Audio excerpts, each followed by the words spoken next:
met aboard the USS Augusta off the Newfoundland coast and signed this accord. What's the key elements of the Atlantic Charter that struck you when you were reading it? Yeah.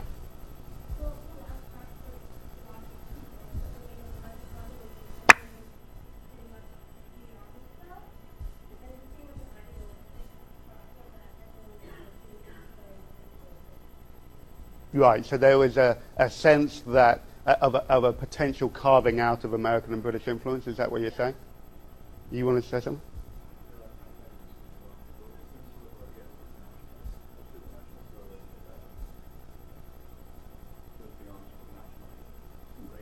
Right.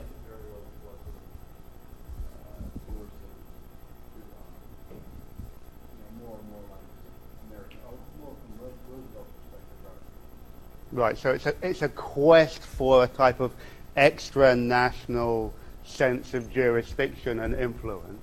And what was the cost for Britain in that type of bargain of how the new sort of Anglo-American alliance was going to restructure the post-war world? What's the cost for Britain? What's the downside in the Charter for Britain? I mean, apart from the fact that it's having to, treat America as an equal partner. Are they an equal partner? Go on.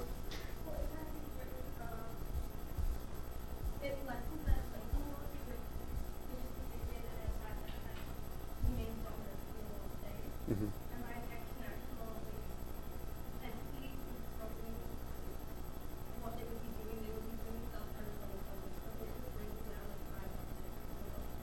Right. On the other hand, they're carving out the sort of architecture that was going to lead to the institutions like the United Nations, the World Bank, and all of that. So, yeah, they've sort of brought down in that they're not their institutions, but they're involved in the process. Yeah.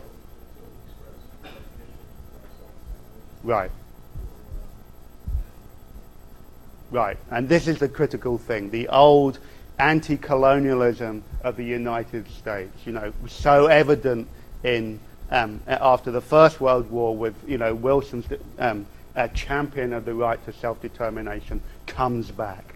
Okay, so this is truly the beginning of the end of empires. America signaling we won't support an empire that is not based around the self-determination of people. And of course, self-determination and imperialism don't exactly go very well together. The other key element here is Roosevelt pressing his agenda, which was coterminous with the Beveridge stuff in Britain, of the freedom from fear and want. Yeah, and remember that in 1941, Churchill's got his back to the wall, actually, and insisting that no one in Britain was going to talk about post-war reconstruction. And here he is being basically made to look ahead to post-war aims by Roosevelt. So very much a sort of new moment. So that was August 1941, December. Then, of course, Britain becomes militarily dependent. So first you have the financial dependence, then the political payoff for the US, and then the military dependence as the US troops, and of course, remember the colour bar, enter Britain. So the pattern was set for the post-World War world, and again, Keynes, who's in charge of all these negotiations on behalf of the British Treasury, calls 1945 Britain's financial Dunkirk. Britain had survived Dunkirk in 1941. Now somehow it had to survive the immediate war debts that had risen to £22 billion.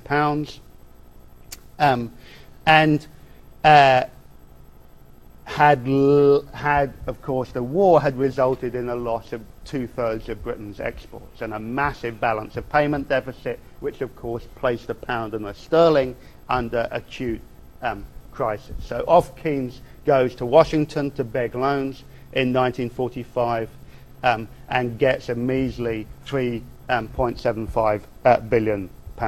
And that was basically intended to try and secure the pound's place in the new Bretton Woods system of regulated currencies markets, which of course Keynes had been a key architect of.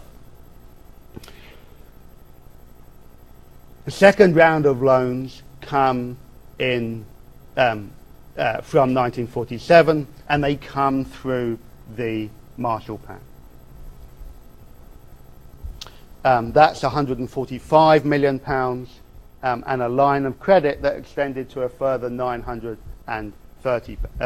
million, which, as I said to you the other week, was meant to be paid back at a rate of 2% over 50 years, and the last payment was made in 2006. So here you have the position from 1941, signalled in 1941, and finally made completely evident in 1945 that Britain was the new financial client of the United States. It was also becoming increasingly militarily dependent upon the US. Now again, it presented itself as an independent military force. Defence expenditure in Britain rose considerably as a percentage of the GDP. Remember, this is the time when they're taking on all the new costs of building the institutions of the welfare state, and a big part of that expenditure was going nuclear, was Britain's development of an independent nuclear deterrent, meant to be able to maintain its global influence at a fraction of the cost of maintaining the old imperial armies.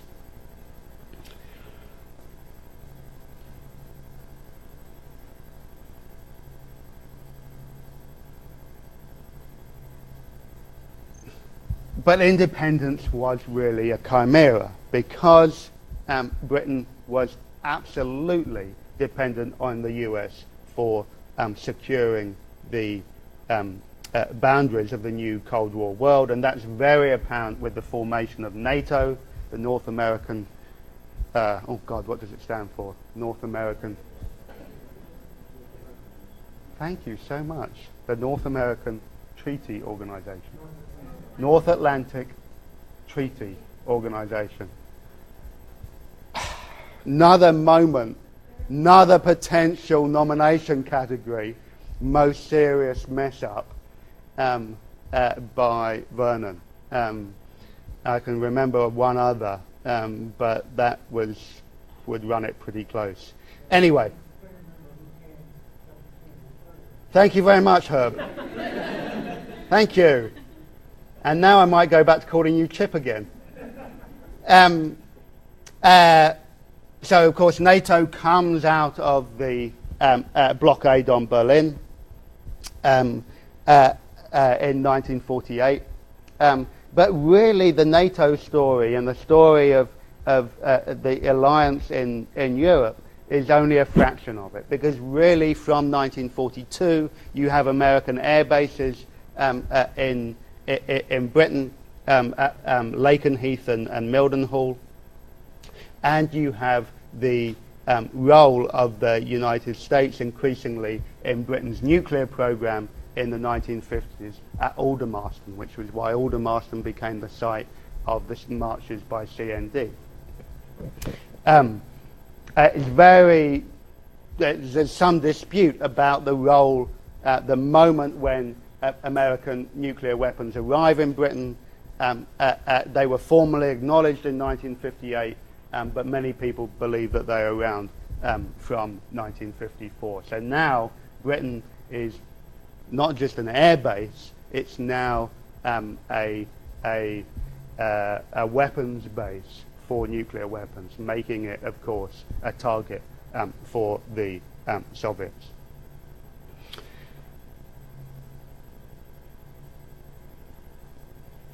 What the Americans get, of course, in return for all of this is the continuing influence of Britain in trying to resist the spread of communism. And we're going to see that very clearly in Southeast Asia, in American support for Britain's counterinsurgency in Malaya. But you don't see it, interestingly, in the Suez Canal in 1956, when American absolutely says, no, we're not going to support you, and the British and the French are utterly humiliated. So the point is that America uses a very strategic support of the British Empire. There are some contexts where it suits America's Cold War interests to be able to support the British Empire. There are others, as in the Middle East, where increasingly it doesn't, and so therefore it doesn't. So therefore I'm suggesting it's hard to be able to say it all comes down to Suez, because it continues to be in America's interest to support the British Empire in much of Africa, for instance, where it's still scared that communism would spread. All of this American presence and influence upon Britain, of course, heightens the sentiment of anti-Americanism in the UK, and particularly on the left of the political spectrum.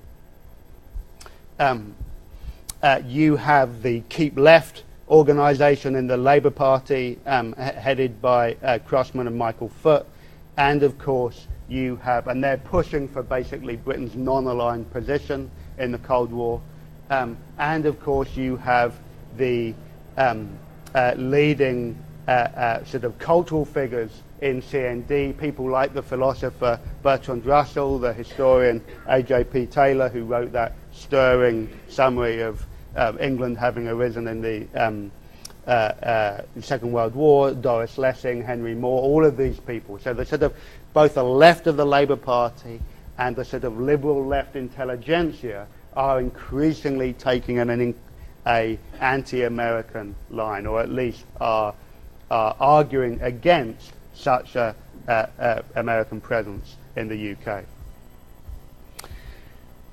Any questions on that, apart from what NATO stands for?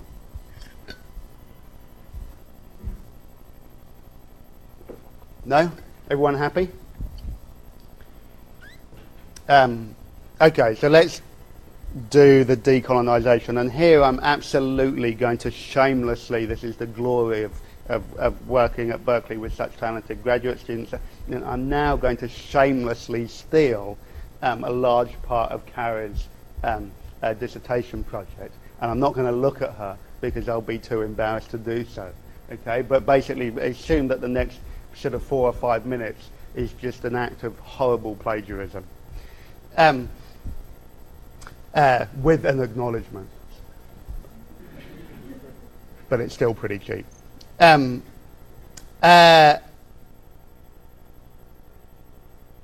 Okay, so many people suggest that in the first half of the 20th century, you have the emergence of a different phase of British imperialism that is sometimes described as the Third British Empire. Okay, and it's normally dated to emerge in the 1920s and the 1930s, and to come out of essentially the moves for closer imperial union or federation that began in the 1890s with Joseph Chamberlain his call for imperial tariffs, and for people in what became the Dominions, like Smuts in South Africa, calling for a new set of closer political, cultural and economic ties between Britain and its former white settler colonies. The whole series of imperial conferences that happened, the first in 1911, the next in 1926, were part of the emergence of what Smuts was the first person to call